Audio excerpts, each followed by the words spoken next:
Is this a real diplomatic opening or mostly just strategic messaging from both sides right now? You know, there's a lot of confusion, even in terms of any predictions.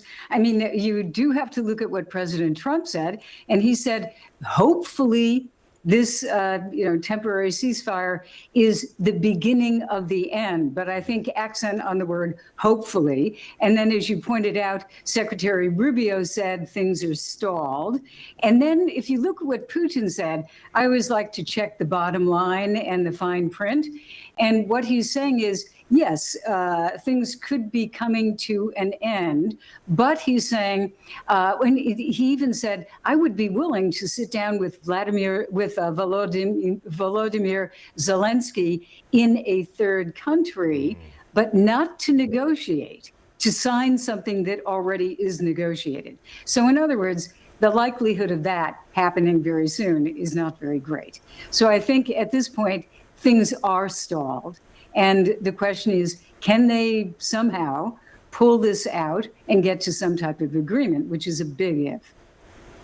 It's very interesting. Both Russia and Ukraine do accuse each other of violating the Victory Day ceasefire. Was this truce ever really meant to advance negotiations, do you think? Could it hold longer? You know, I think it was really a temporary measure at a very delicate moment. I mean, that parade was symbolic in so many ways, especially to Vladimir Putin. And to have, drone attacks by Ukrainians on Moscow would be an utter disaster. So I don't think, really, President Trump, certainly, who apparently asked both sides, he says, to have some type of, ceasefire, that it was a request simply to make sure this did not turn into a disaster. But in terms of long term, no. Immediately, both sides were accusing each other of violating. And in fact, today, I think the Russians were saying that Ukraine violated it 16,000 times.